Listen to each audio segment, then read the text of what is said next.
Hello and welcome to Arsenal Analysed. I'm JC. I hope you're doing well. Today I bring you tactical analysis from Southampton 1, Arsenal 1. A frustrating result and performance for the first time in a while from the Gunners. But nevertheless, I'll be breaking it all down for you in today's video. And if you are looking forward to it, go ahead and smash that like button. Subscribe if you're new around here. But let's waste no more time at all and dive straight into things. Looking here at both the lineups, I would say with regards to Arsenal, the only real not surprise because Tomiyasu has played there on a number of occasions now, but the question mark prior to kickoff was around who was going to start at left back. Zinchenko still unavailable due to injury/fitness. Kieran Tierney, on the other hand, very much fit and available, and we did see him at a later part of today's game. However, Tomiyasu did get the nod. He seems to be the favoured choice ahead of Kieran Tierney. And on paper, when looking at both of these starting 11s, these are the formations that they initially started in. Now, looking at Arsenal, when we were defending, because we are going to look at Southampton and they're attacking in the first instance, Arsenal did line up in their usual 4-4-2 formation, meaning that it was quite difficult at times for Southampton to break Arsenal down, playing a low block, not much space between the lines. But as a positive, Arsenal were very much set up for that counter with Saka offering that width going forward, Jesus and Odegaard running out the blocks, and then Granit Xhaka normally adding to the attack in this left half space. But when Southampton were attacking, I would say initially what we did see was a front five. This would be that front five, for example. And what we would often see is one of the midfield players, either being Ward-Prowse or Diallo, making up that five there. And we would see these two players making up the attack. So 2, 3, 5. There were occasions where maybe one of the left or the right back players would fall into midfield to make it more of a 2-4-4. And it would be them taking turns, I would say, with the sort of left back and the right back joining the attacks. Now, in terms of defending, initially when the game first started prior to Arsenal scoring the first goal, Southampton were very much lined up in a 4-4-2 formation, as we saw in the original part of this video. But as soon as Arsenal scored their goal, what we saw was a slight shift here with the 3 here, and then Elneny slotted in at more of a right wing back position, and Southampton were lined up more like this. And at times what we would see is Aribo move into midfield, and it would be a 5-4-1 formation. So that was pretty much how that worked out for Southampton in both attack and defence. With regards to Arsenal, as already mentioned, we can see here that we were very much looking to defend in a 4-4-2 formation. What we often saw as well with Arsenal attacking, finding it difficult at times to break Southampton down, is we would see Xhaka actually drop quite deep in midfield for a change. Instead of operating in this half space, which is where we saw him operating in the first half, we saw that usual 2-3-5 formation. As we can see here, Arsenal offering this quite narrow here in midfield, allowing Saka and White with those wide rotations between Saka, Odegaard and White here. Likewise with Xhaka, Martinelli and Tomiyasu. But what we saw in the second half is it was quite difficult for Arsenal to break Southampton out at times. So what we saw was more of this Xhaka dropping in deep here to pick up the ball from the likes of Saliba and Gabriel and try and break Southampton down that way. One thing that we did see as well is because initially when Arsenal were facing Southampton, they were in that 4-4-2 formation. They were playing with a right back that doesn't normally play there, this right-sided centre-back, that doesn't normally play where he plays. They were without the likes of Kyle Walker-Peters. So Arsenal very much looking to expose Southampton down this left-hand side. And I've got a brilliant passing shape graph to show you guys in a short while. But this is pretty much how Arsenal look to attack and defend, likewise with Southampton. I'm referencing the passing shape just to show you where Arsenal were looking to expose Southampton. We can see here on that left-hand side, we can see the likes of Martinelli, number 11, Granit Xhaka, number 34, and Jesus, all operating, not all of which operating in that left half space, but operating down that left-hand side, looking to expose Southampton down their right, which is where Kyle Walker-Peters usually plays.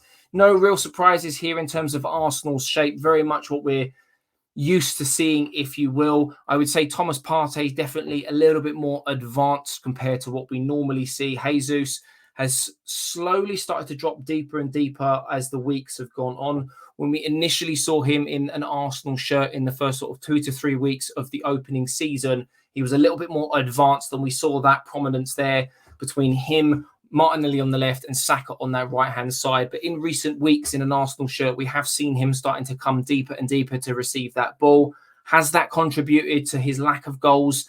He's gone 3 or 4 games now without one. Maybe that's something that we need to look at. Tomiyasu still operating as more of that inverted fullback. If we look at him, number 18, compared to Ben White, he's definitely more tucked in, making those numbers up in midfield compared to Ben White, number 4, who's very, very wide, and he likes to get on the outside of Saka, which is where Arsenal managed to score the first goal of this game. And we've got a brilliant picture which highlights this. Looking at Southampton, on the other hand, it does look like they've got a front 6 at times. But going back to what we mentioned on that tactical board, it would be the number 6 and number 22 as the centre-backs, number 27, which is Diallo, sitting just in front of those defenders. And then we would see Linko and also Perard as the wingers, if you will. Elneny was playing sometimes as a right winger, sometimes as a right wing back. Very, very different positioning in that transition. And one thing that is very, very evident here, going back to what I mentioned with Arsenal looking to expose that left side, if we look at the action areas right down at the bottom, Arsenal certainly, a lot of what they did came down that left-hand side, looking to expose that area. And Southampton, knowing that Arsenal like to play with their wing-backs, Tomiyasu getting forward, and also Ben White, a lot of what they were doing was coming out wide. Now let's have a look at the first goal, just again highlighting how Ben White likes to get around Saka and expose those spaces. A really good picture actually of where we can see Southampton's back 5, those white shirts just along that 18-yard box, and the 2 players there that looked like they were doubling up on Saka, which allows Ben White to get beyond him. And we can see here the 2 yellow players is Ben White. We can see the space he's running into, which is eventually where the ball comes, those yellow lines, and Granit Xhaka running on the end of it. But we can see here in this picture 5 Arsenal players, and just to the left of Granit Xhaka is where Martinelli is. So sometimes what we find with this Arsenal team is a front 5 of Saka, Odegaard, Jesus, Xhaka, and also Martinelli. But on occasions, we see Ben White adding to this attack, and this is where we see Tomiyasu tucking in midfield, where you've got more of a 2-2-6 formation with Ben White adding to the attack. And then if we have a look here at the Southampton goal, this was in transition. Arsenal's defence kind of all over the place, if you will. The white circle inside the 18-yard box is highlighting Ben White, who was playing right back. Saliba to his left-hand side. Arsenal a little bit all over the place, if you will. Granit Xhaka also in the other white circle. Probably should be following Armstrong on this occasion. No one follows the runner. Elneny plays the ball in behind Tomiyasu and Gabriel for them to get their equaliser. So Arsenal definitely caught out here in transition, maybe caught sleeping a little bit. One thing that I did notice today, especially in that second half, is that Arsenal did look very, very tired in that final 30 minutes. Is this due to fixture congestion? Arsenal obviously having to play a lot of games recently. Squad depth could be a little better, but we can't use that as an excuse. Hopefully this will be a big, big point for Arsenal come later on in the season. A point away from home isn't necessarily the worst result in the world. And then we've also got the top statistics for all the Arsenal players on the left-hand side. Just like normal, we won't go through them individually. By all means, pause the video at this point and go through them at your own pace. But some of these numbers a little lower than we're used to seeing. Martinelli, for example, definitely has more dribbles. We're used to seeing the likes of Saka and Jesus in this department as well. Passing accuracy, William Saliba in there again alongside Ben White with 96%. Tomiyasu, solid at the back with the most interceptions and tackles. Ground duels, I wouldn't say a surprise because we just know how much of a nuisance Jesus is. 6 in total, really applying that pressure. An absolute dog when it comes to applying that high press. Very, very close to being my Arsenal man of the match. And co-host Keith, who joins me for a lot of the Arsenal Analysed live videos, it was his man of the match. And it was probably between him and Granit Xhaka, only because he got the goal today. He's just about nicked it for me, but we can see there in his heat map, very, very busy. He's played a lot wider than we're used to seeing, but as mentioned, when looking at that tactical board, he often does rotate with the likes of Martinelli. Sometimes Xhaka will go out further to the left, operating as more as a left winger. Martinelli coming inside, playing more of a free role just behind that sort of front four, if you will. And then sometimes we even see Jesus out on that left-hand side and Granit Xhaka tucking in, which is effectively where Granit Xhaka got his goal today. Very, very close to the penalty spot, which is where he struck the ball into the roof of the net. But we can also see a lot of deep red in that left half space where he's been so effective this season. But looking at his stats, 73 touches, a goal, 90% passing completion and 3 key passes. Some absolute top stats there. 3 long balls completed, 2 shots in the game and winning 2 out of 5 duels.